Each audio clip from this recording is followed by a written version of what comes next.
Hi, it's Jason Rulo again for Pinnacles Podcast, second edition. Today is August 7th, 2009, and today we're going to be talking about, or I'm going to be discussing weight loss. Is it a bad thing? I read an article yesterday in the New York Daily News. It was specifically on Rush Limbaugh and the fact that over the last 4 months or so he's lost 40 to 50 pounds, and they're contesting that it's a bad thing that he's lost this weight because of the way he's lost it. He used Quick Weight Loss Center, I think is the name of the place that he used, and he's not eating in the right way. He's eating a 1,500 calorie diet, and he was over 300 pounds, and that's why he's losing all the weight and all of this and that. Rush Limbaugh is a polarizing figure. The general media does not agree with most of his views, so I think this is a personal attack on him because they seem to forget that the type of weight loss that he's experienced and the Biggest Loser's experience on TV are very similar. Massive amount of weight loss through crash dieting, and in the Biggest Loser's case, they also do a lot of exercise, which from my understanding, that's not something that Rush Limbaugh does. But that the main thing here is that they're losing a massive amount of weight in a very short time, and they're contesting it's not a good thing. Now, I would say there's a right way to lose weight and a wrong way to lose weight, but if you're losing weight and that's really what you need to do, short of starving yourself and doing some things that are completely unhealthy, a 1,500 calorie diet is probably not going to hurt you in the amount of time that he's probably going to be on a diet similar to this. It's not something where he's going to be able to maintain that for a lengthy period. He may, that'd be great. He's losing the weight. That's the key. He's becoming more healthy, hopefully, and it sounds like he's doing some of the right things because he's continuing to lose the weight. But the real key is, once you've accomplished that weight loss, whether it be a Biggest Loser contestant or just the average Joe or Rush Limbaugh, whatever, is to be able to maintain that weight loss. That's the real key. That's why our program is focused around maintaining a sustainable weight loss. It's great if you can lose a great amount of weight in a short amount of time, but we'd prefer to lose a little bit slower and be able to maintain it, and that's why we do the diet system the way we do, mainly to teach you everything that you need to know regarding diet and how that applies to exercise and how you're going to get your results and that type of thing. Maintaining it is a big deal. So the key to maintaining weight loss, obviously, is regular exercise, eating a diet in which you have frequent meals where you're not going to be starving.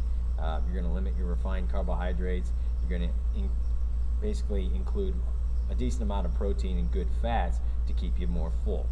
All those things should be a part of a good dietary plan. It's all the stuff that we recommend for clients.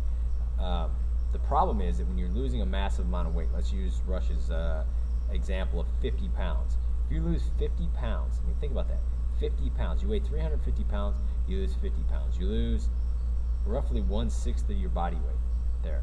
So with that amount of weight loss, it's equated down if you're talking about somebody who weighs 120 pounds, for them to lose 1/6 their body weight, it's not nearly the same massive weight loss as most people would think it is. 50 pounds for somebody who's 300 pounds is hard on the body, but it's not as bad as it sounds. But the key there is that how do they then, after they've lost and now they weigh 250 pounds, how do they maintain that weight loss and continue to lose? The real key there is exercise. Now, if you fail to exercise and you're dieting and you lose 50 pounds, this is something that all of our clients need to understand. If you lose a significant amount of weight, even if it's for you, it's a significant amount of weight, maybe it's only 10 pounds, if you're dieting and you're not exercising, what you're basically doing is you're losing a little bit of body fat and a little bit of muscle. You want to try to prevent as much muscle loss as possible. Let me rephrase that. You want to make sure that you maintain as much muscle mass as possible while you're losing body fat. Strength training will do that. Cardiovascular exercise pretty much does not do that. If you are losing body fat and you are dieting hard, you are going to lose some muscle mass if you do not strength train. Even while strength training, you're going to lose some muscle mass. The key is to maintaining and preserve as much of that as possible to make sure that you're keeping your metabolism as close to where it was as it can be. As you lose muscle mass, for every pound of muscle mass you have, you burn about 50 calories a day. That's an estimation, and it varies slightly upon your amount of movement and all that stuff that you do, but 50 pounds a day. So if you lose 50 pounds of fat, 50 pounds of weight, you probably lost 10 pounds of muscle at least. That's 500 calories a day burning. Ability to burn 500 calories a day that you lost. So if you just went back and ate the way you were and you were maintaining before, now you're burning 500 less calories a day. That's a meal per day. Now you're going to, of course, you're going to gain the weight back. That makes sense. It's a matter of numbers. Now it may not happen in the short term, but over the long term, it's going to happen.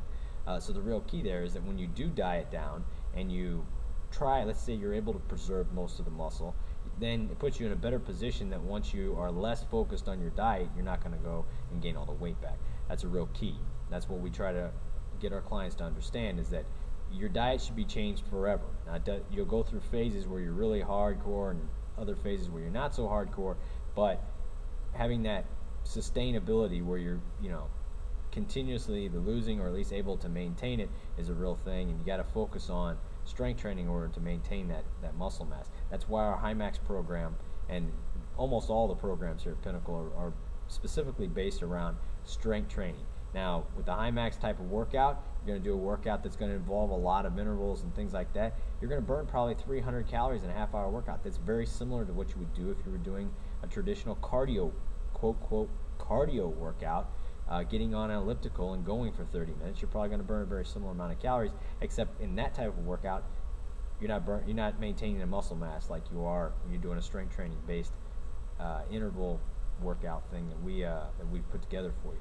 So key points to remember: steady weight loss, maintainability, not going on these crash diets, but should you choose to go a little bit more hardcore on the diet, knowing that you have to include strength training in that workout regimen to make sure that you sustain or that you maintain as much muscle mass as possible. So if you have any questions, feel free to make comments on the blog. Look forward to your comments and questions. Have a good day.